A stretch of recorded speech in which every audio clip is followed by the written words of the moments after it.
Várias coisas. Quem financiou essa pesquisa da fosfamina foi a Tupi Termotécnica. É uma empresa que a gente construiu uma substância CO2. Quanto custou essa pesquisa para o país? Nada. É como a USP diz que está gastando dinheiro para fazer a pesquisa. Ela nunca pôs um centavo, nem de fosfamina, nem de ácido fosfórico, nem de nada.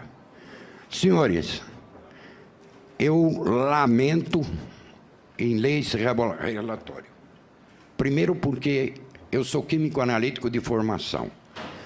Veja a brincadeira. Dizem que usou a cápsula insolúvel. Eu pego uma cápsula aqui, ponho no copo do senador e vou ver quanto dissolve ali. O que fizeram com a célula? Jogaram pó em cima dela, pulverizaram ela?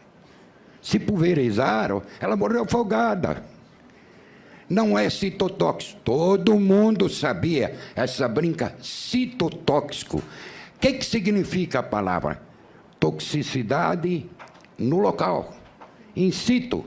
Não é. Experimentou no tudo, ensaio não tem fígado. Tem que passar no metabolismo do fígado para poder caminhar para a célula. Fala-se isso por quê? Será que a informação é qualquer coisa? O INCA mesmo.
Dr. Roger, a fosfetanolamina é uma droga promissora? Sim, sem dúvida. Os resultados que o grupo do Butantan tem mostrado, o Durvani Augusto Maria nos mostrou ainda agora há pouco, mostram que em condições de laboratório, então quando nós estudamos esse derivado da fosfetanolamina, em células tumorais existe uma parte dessas células que morre. Por que ela morre? Provavelmente porque o derivado da fosfetanolamina acaba perturbando as membranas biológicas. A fosfetanolamina acaba participando da biossíntese de lipídios que estão presentes na membrana plasmática e estão presentes nas organelas, que são os compartimentos de dentro da célula.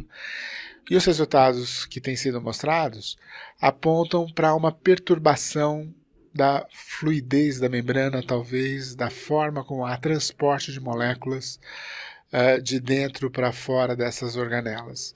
Esse é um achado extremamente interessante que precisa ser mais bem investigado e que está mostrando que as células tumorais aparentemente são mais sensíveis. Então mostra que deve existir um calcanhar de Aquiles na célula tumoral para que ela seja mais sensível a esse fosfolipídio. Veja, é um mecanismo, todas as nossas células têm membranas compostas por lipídios e os resultados têm mostrado que parece haver uma especificidade, eu vou colocar aqui entre aspas, porque isso ainda não foi demonstrado, para condições de tumores.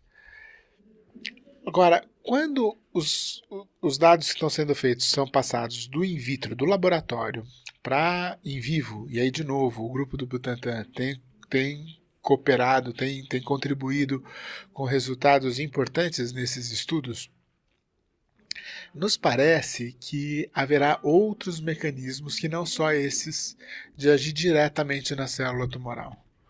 Então, vai caber às equipes que investigam entender como é que essa substância, essa droga, ela é trabalhada pelo corpo. Será que essa droga está modificando alguma coisa no organismo e é essa coisa que está gerando todos os efeitos que a gente observa? Eu tenho para mim que existe muito mais coisa de fosfatidiletanolamina e derivados para ser descoberto do que está posto na mesa agora.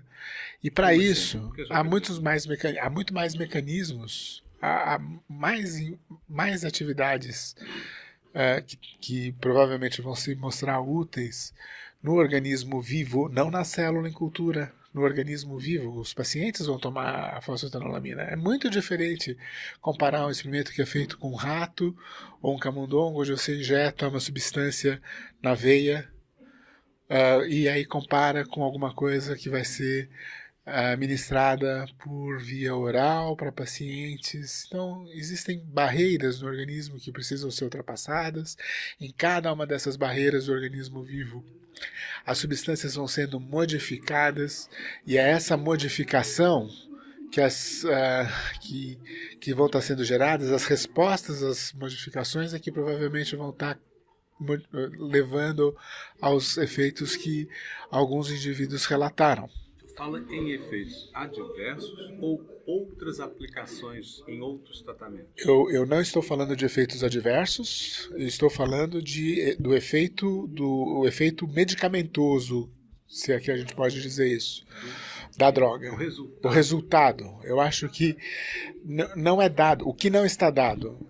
No laboratório, eu mato uma célula com uma substância, aí eu dou essa mesma substância para o animal que tem um tumor que foi derivado dessa célula que eu fiz no laboratório. Né? Não é dado que o mesmo mecanismo que mate a célula na placa de dish, na placa de Petri, in vitro, seja o mecanismo que vai estar atuando in vivo. Existe muita coisa aí que a gente precisa estudar. E pelos resultados que eles estão mostrando, assim, os resultados em humanos, eu não os vi porque eles não foram relatados de uma forma aberta. Mas na forma tradicional. Mesmo na forma, assim, nós temos relatos de casos de pessoas que tomaram medicamento e que dizem que estão se sentindo bem. Então a gente tem um efeito positivo. Quantas pessoas, tomaram medicamento e não houve efeito? Nós não sabemos. O que faz? Eu sou diferente de você. Diferente do que acontece no experimento com camundongos, os camundongos no laboratório são idênticos. geneticamente idênticos. Será que eu e você vamos trabalhar a molécula da mesma maneira? Com certeza não. Certo? Quer dizer, vai saber, né, na realidade. Então a gente precisa estudar isso daí. Como é que o senhor analisa o fato, mesmo que não seja assim um número significativo, mas como é que o senhor poderia tentar compreender o fato de tantas pessoas falarem tão bem dessa droga? Então, veja, eu sei que isso não é científico. Assim, não, quase que um chute.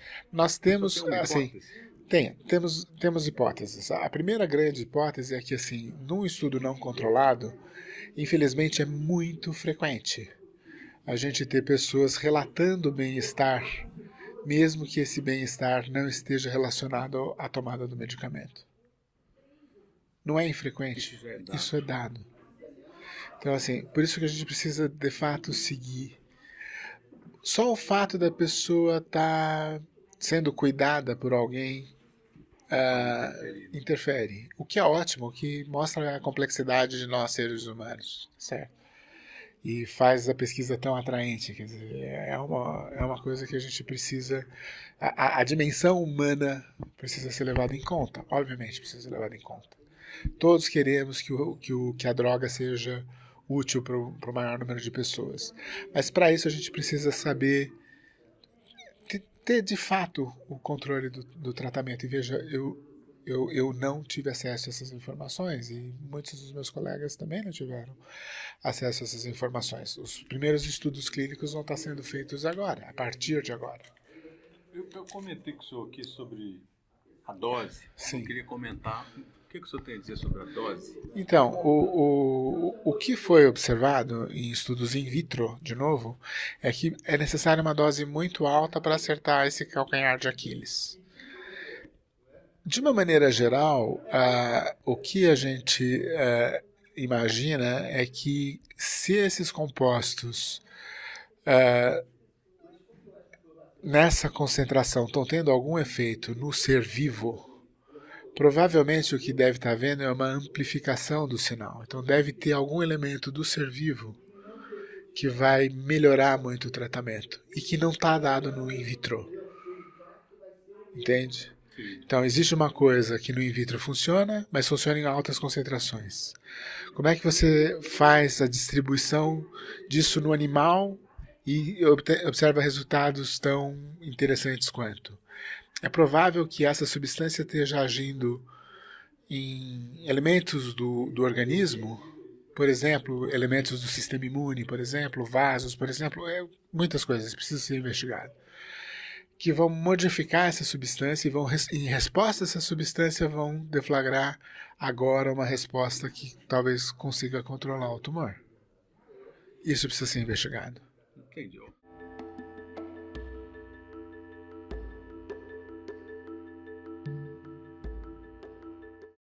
Fígado não existirem ácidos graxos, ela não tem função.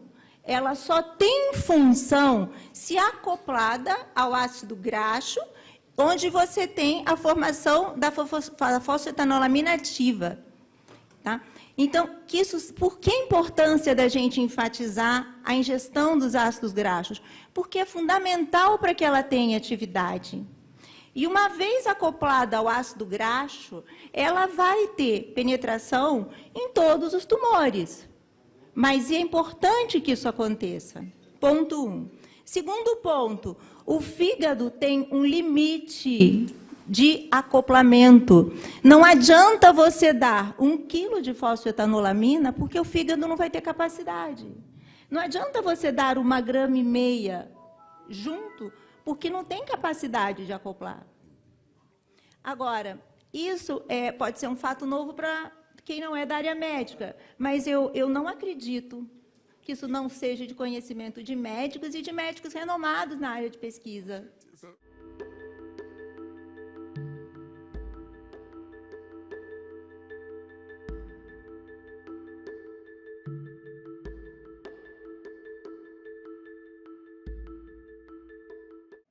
A fosfamina, ela não vai no tumor pela via oral, ela tem que passar por trato sanguíneo. Então, ela vai do trato digestivo para o trato sanguíneo, vem à porta do fígado, lá coloca 2 ácidos graxos. Eu vou até explicar para o senhor por que tem que ser assim. Porque nada penetra na célula. Nada. Não consegue penetrar em célula nenhuma. Só nitrogênio, água, só coisas muito simples. A fosfoamina não entra na célula. De jeito nenhum ela consegue entrar. Ela só consegue quando ela passar no fígado e transformar. Ele começou e falou isso, falou essa maneira, mas ele desmascarou para frente, quer dizer, ele não queria se referir a isso. Realmente é um subproduto da fosfoamina, chamado de fosfatidil. O que é o fosfatidil? É uma fosfoamina com ácido graxo, um grudado um no outro. O grande erro do mundo até então tinha sido dar para o câncer o fosfatidil completo. O tumor não aceita. O tumor só aceita o ácido graxo que ele codifica para o fígado. O fígado manda para ele como alimento. Então ele vai entrar na célula como alimento. Só que no rabo desse alimento tem preso uma fosfoamina, que quando puxou para dentro, ela fala, agora você vai respirar, fosforila. Aí ela explode. É uma coisa fantástica. Não foi eu que criei, está em todos os livros. Não fui eu que inventei, está lá.